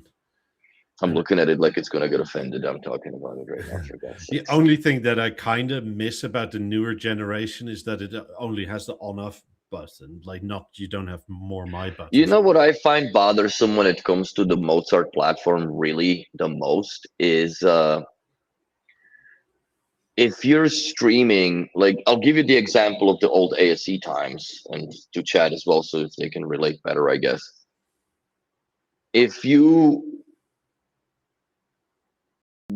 tie in on a network link the Avant to the BeoSound 1, I can just trigger BeoSound 1, play the radio, BeoRadio or Deezer into my Avant in the bedroom from the kitchen. Wi-Fi doesn't matter. It can do that without turning on the sound within the BeoSound 1 itself. It just streams music. It's just a music. Yeah. It's an audio master per se, right? I can join the level, I can join the emerge, I can join the theater, doesn't matter, cool. But if I, let's say, start streaming from level and I join the theater and I turn off the level, it stops the stream, it cuts the stream. Where ASC platform, if you turn it off in the app, it just shuts off the sound to it, mutes it, but it still keeps streaming into the other zones that are currently connected to it. And the problem that also stems from that is specifically when you're doing it through the app, I find, if I tap to join Avant and the speaker comes out and extends and starts playback, if I accidentally within that time, because sometimes you tap again and it disconnects, or right, so the volume just the yellow goes back out to black, it messes up the motors on the Avant. It doesn't know that it's fully extended. So when you turn it back on, it tries to pull the motors. It tries to pull the speaker in open position. Yeah, probably because it times out instead of actually turning off. So yeah, there is a little bit of a glitch. I don't know what causes it, but that's what I came across. But then again, Avants are so dead in the water now that it's not even a relevant issue unless you have one. I'm sure there's still a few people that have it, but I don't like that when the lead speaker say it's put to standby, it stops the stream to the rest of the platform. It should just mute and keep streaming unless all standby command is given, which to me is more logical. I concur. Because on the Essence doesn't function that way. No, it doesn't, because on the Essence remotes that I have, let's say I'm streaming from the level, right? And I join the theater. If I mute with the dot, yes, not the circle, but the dot. If I mute with the dot, it basically pauses it and it stops the playback in the theater. So I literally have to crank the wheel to mute it in order for it to play, but then it knows that it's muted, so it times out and turns off because it's basically in the standby. So there's no way, like if I'm listening to something, I have to actually restart that stream from the theater in order to continue listening to it. Like if it's a whatever B&O radio, I have to turn on the B&O radio here, and then I'm able to turn it off. So I have to essentially commit to a master that will full-time play. Also, what sucks is that and there's no way to fix this so far, which was really annoying, that if you, and I'm certain I'm not the only one that listens to music and you get a goddamn phone call, so you pause the theater per se, right, or Mozart speaker. Yeah.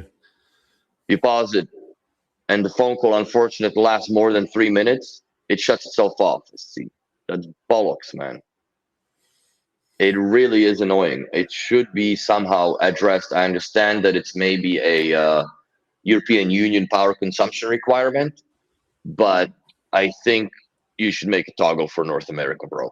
Like we don't. Or give me a timer where I can give me set a it. timer where you can set it. Yes, Like I have no problem that, like, if it does nothing for a long time, that it turns itself off. But I would 2-3 hours, man. Give me 246, like on the old TVs. Yeah, or, I don't know. Give me 20 minutes at least, right?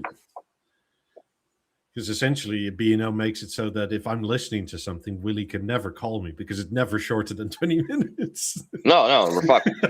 So just shut it all off and just start talking. Walk around the room in dark. It's silly, but yeah, that's one of those things. I don't know. Maybe it's very much of a North American culture where we yak on the phones for hours. I don't know is it like that in Europe yet or no, that people talk endlessly on the phones. With I wouldn't. It happens, but not as often. I wouldn't say. Like I talk to my buddy Nathan, like maybe 2-3 times a week sometimes, and it's never under 40 minutes. I guess it happens with like your grandmother, right? Like because she just repeats herself 17 times, but it's the same story, right? But no, like it happens maybe with your girlfriend or wife, but other than that, it's generally short to the point. I'll see you at X place, and we'll chat in person.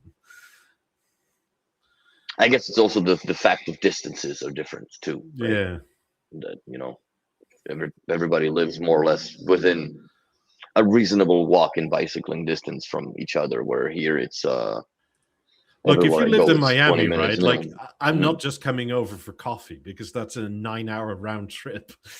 Exactly. So, and that's the funny part. I mean, that would maybe happen on occasion if I like really felt like it and was utterly bored, but it's no, but if you come in there, you stay a night. Like it's just it's a long drive to just fuck around for, But it's like 4 and a bit, like 4 hours 15 one way. You don't have to do it back as well. I mean, I have done it, right? Like I have gone there for like an evening and drove back on the same evening. But what did I've done the furthest, I guess, was Invermere, which is about same thing, like 4 hours, 3.5 hours out. And then do a full job, full day, and go back. That sucked. But I left at like 2 p.m., right? Like 2 in the afternoon. Got there for dinner with my buddy. We did some stuff, chatted this, that, and the other. And then I drove back and I was home at like, I don't know, 2:30 a.m. or something like that. Yeah, that's insane. That's silly, man. I hate driving at night too. I just don't like it anymore. My eyes ain't what they used to be, as they say. So around here, the only 20/20 vision I have right now is in the hindsight. But the rest is no bueno.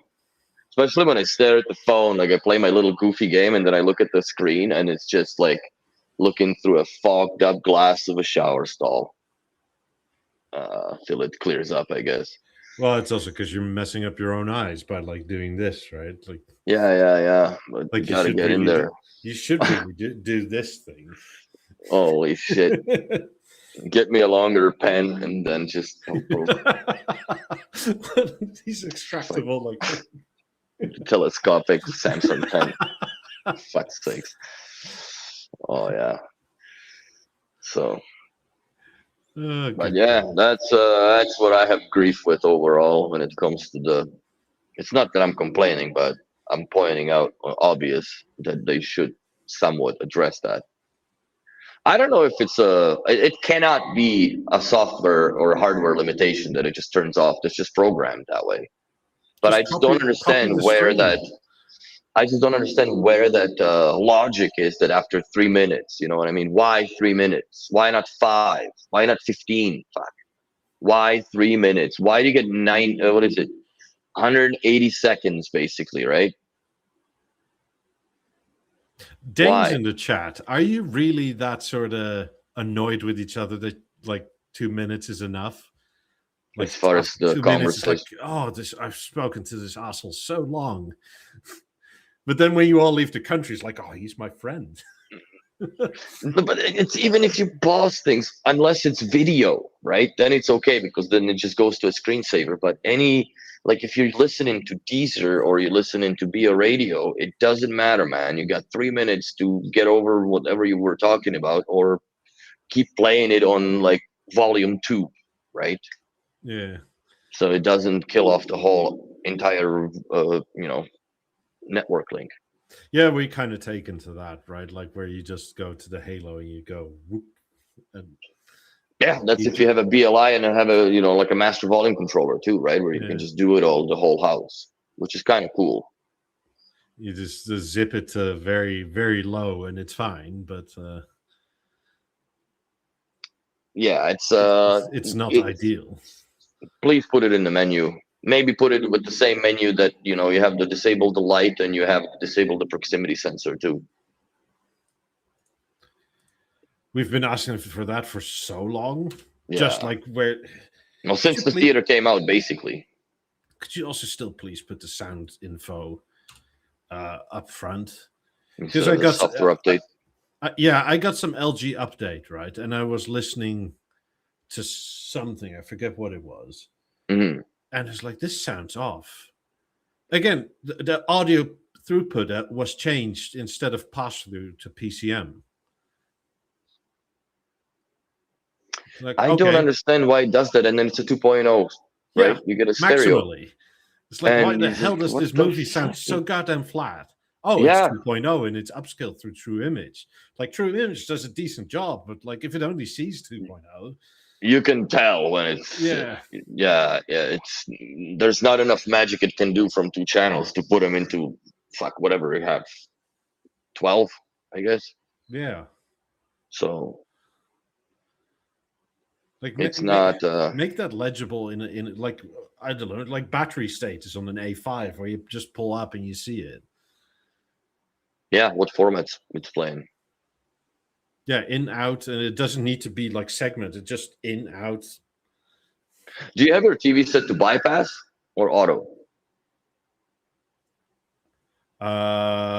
It was set to auto, and then there was now another setting that wasn't there before, where like digital out was set to PCM, and now I put that back to pass.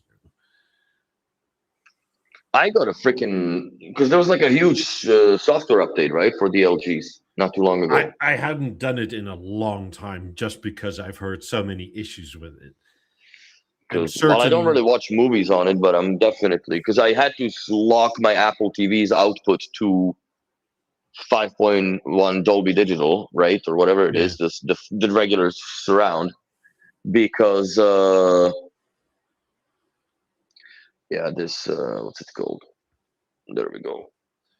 Because it would still lock it into PCM. Let's see. I'm actually very curious now about my me sound. Sound. Because you have the one where you set it to, was it Dolby, PCM, Dolby Digital Plus, whatever, auto, and then underneath was another tab. So where you set I have only eARC support, and then I have digital sound output. I have it set to auto. Should I put it to pass through? Yes. All right.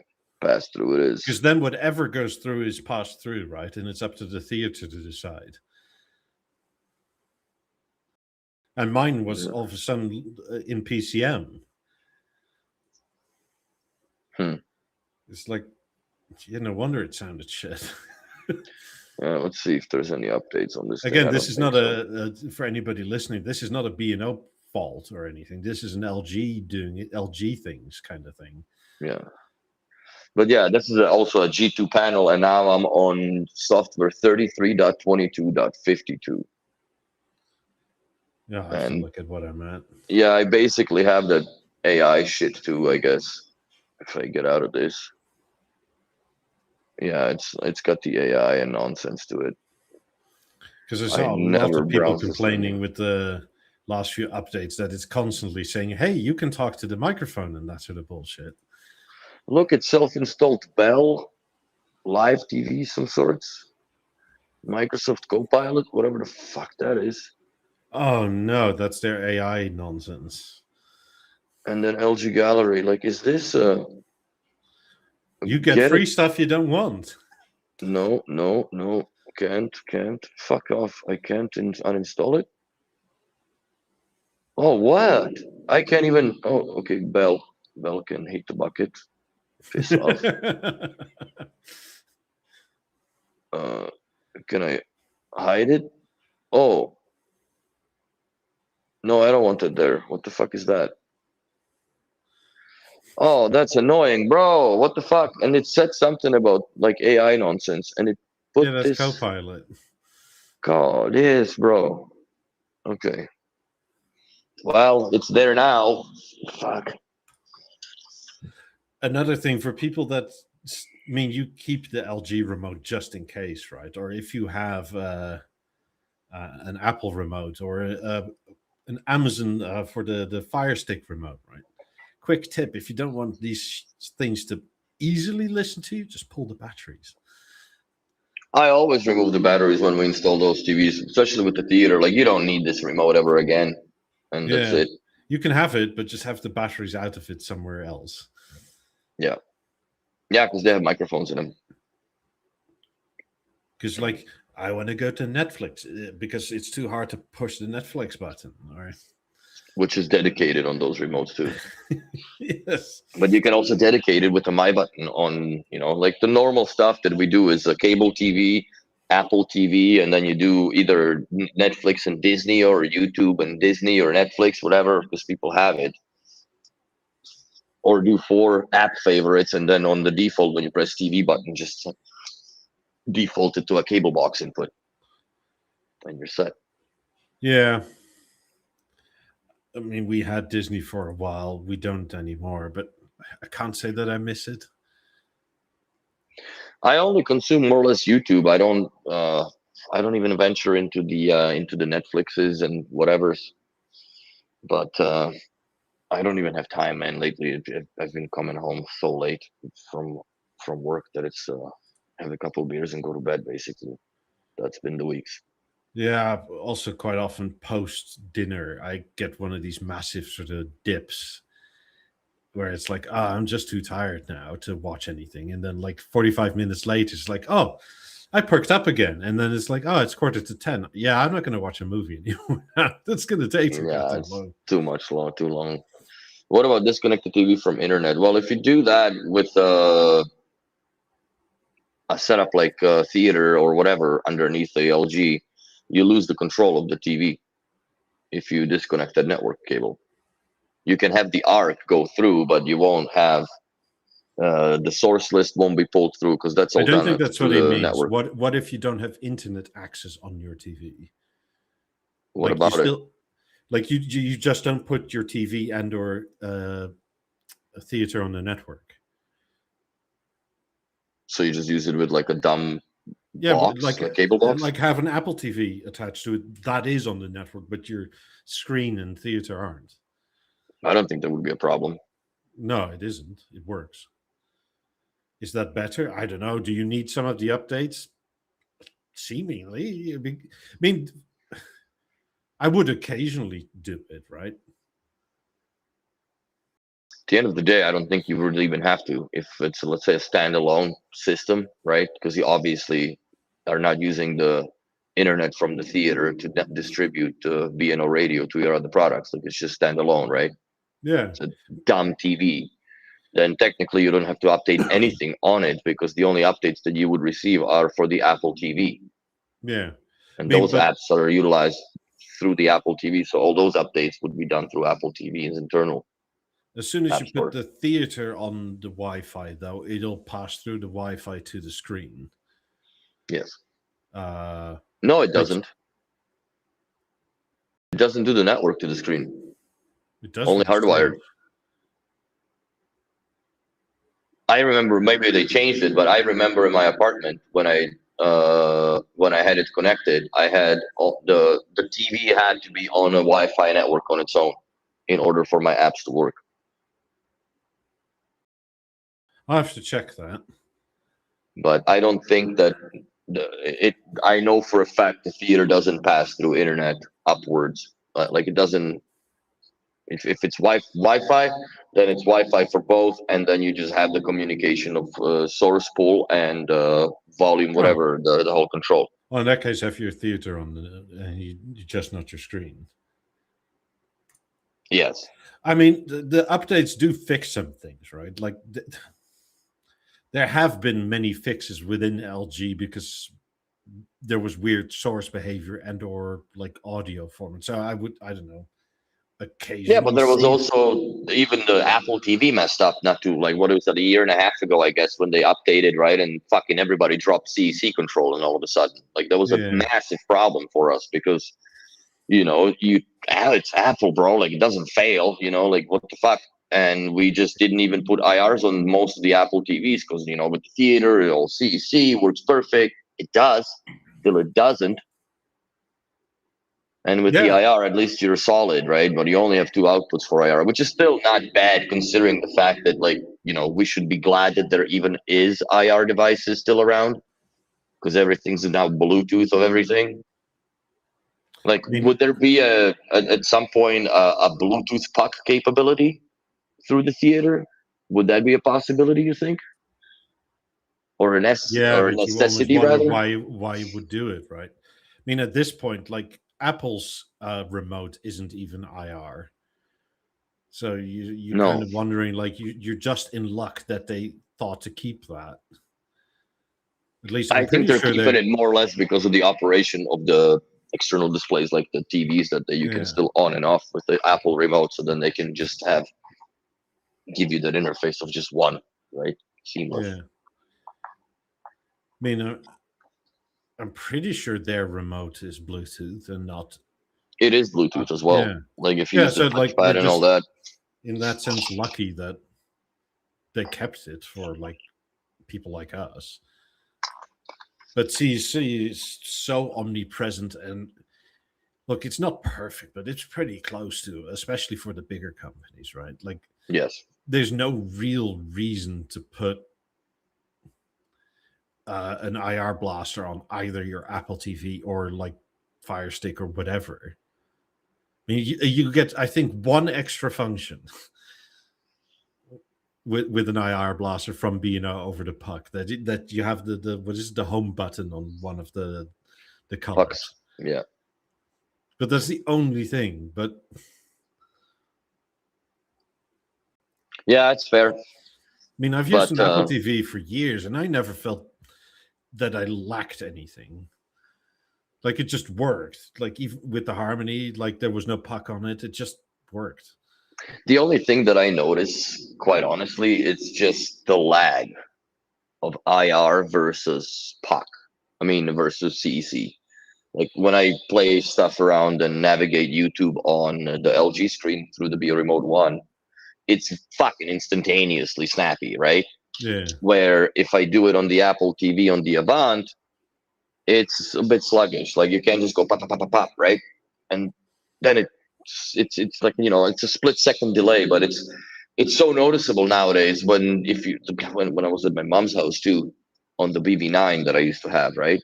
Holy fuck! Like, I turn it on, I'm like, oh my god! Like, coffee breaks over Biosystem 3. Let's go! Right?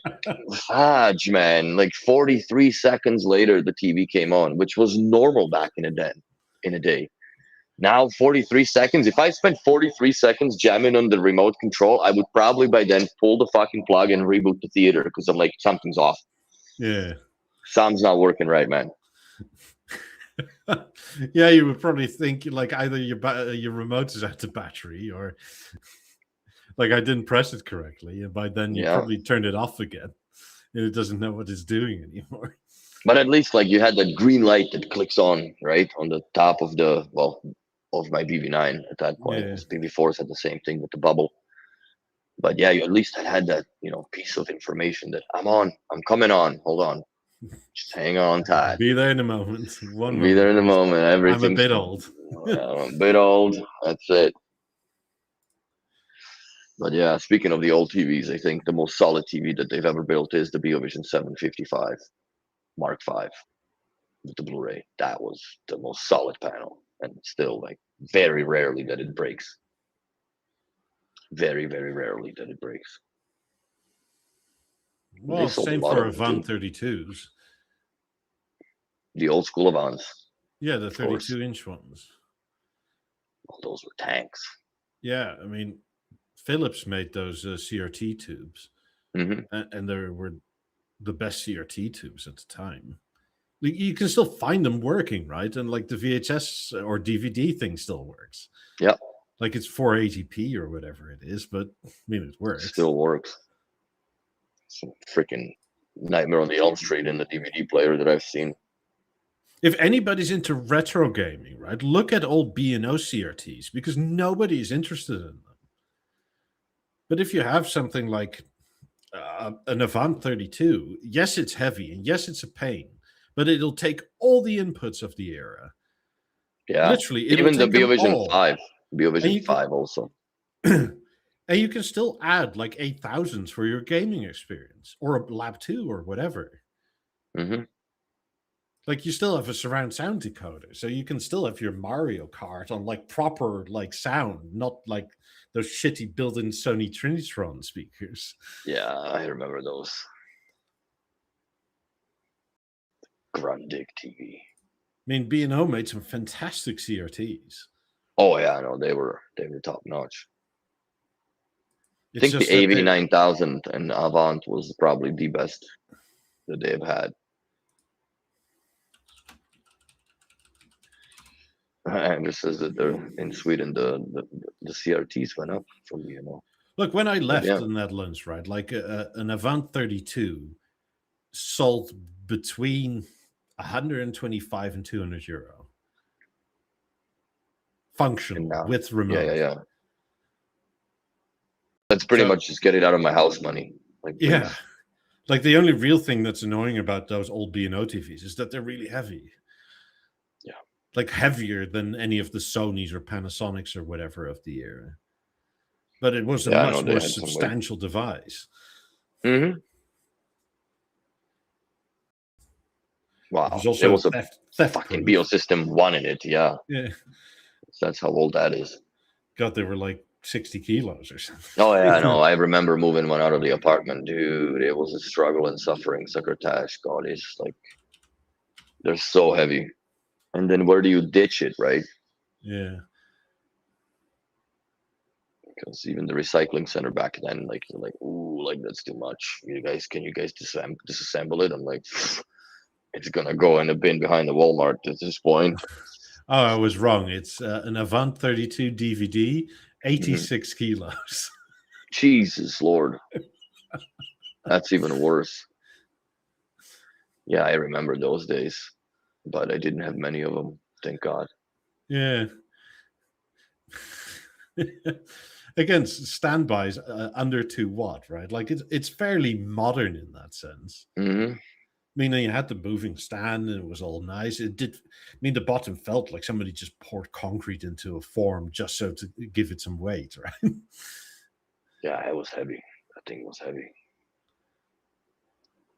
I remember a client in Edmonton. They have one in the purple one. They have it in the basement. Thank God that the movers had to move it there. Yeah. Fuck that. It's so heavy. But yeah, the retro games are in, and also a lot of people are looking for the CRTs because they're trying to revamp the old arcade machines, which are CRT display dependent, right? Because it just looks better than LCD and OLED will ever on those. it's the feel of nostalgia, and it's just appropriate for its time as well. Plus, the electronics in there are so rudimentary that they wouldn't even know how to talk into that fucking PCB board from nowadays. But yeah, it's Yes, CRT does something the way the way it displays the image that way makes pixel art look a lot nicer than LCD. Like LCD just makes it look square. Yes, where they don't. It's got the softer look to it, obviously, because the light is different. Tech is different, more or less, too. But yeah. I mean, even with the Avant 32, you can still do speaker 4 and stuff like that. Great. Speaker 4 on the old BeoSystem 3 sounds great. Or BeoSystem 4, BeoSystem 3, and BeoSystem 1 back then. I mean, yeah. It's all pretty, let's see, does it actually have a... No, it's probably pre-DVD or HDMI. No, that was SCART connections back then, bro. That was SCART. But some of the sort of in-between TVs had SCART and the early HDMI, because I don't think the Avant 32 ever had a HDMI input on it.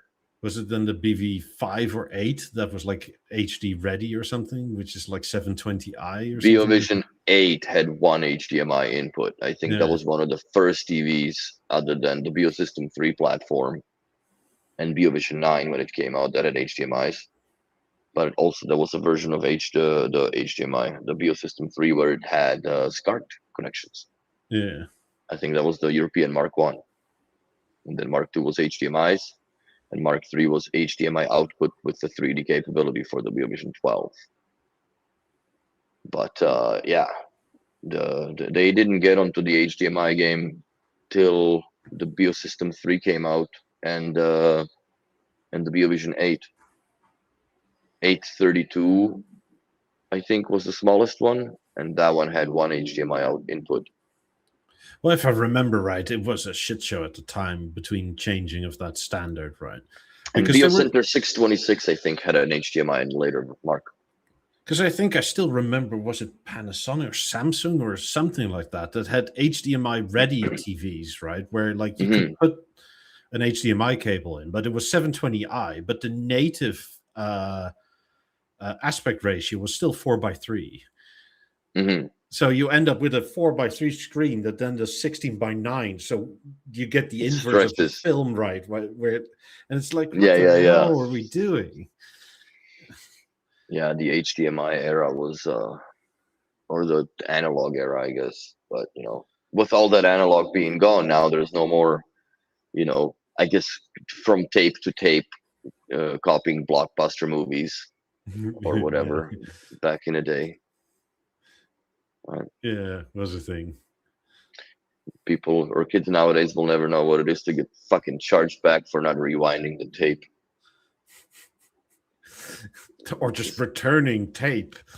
Returning tape, but yeah, that was real. If you're too late, you pay like more. Be kind and rewind, everybody. Yeah. Oh, good God. On that note, be kind and rewind, and we'll see you all next week. Have a good one. Next week. Have fun and stay safe. Bye. Thanks for watching.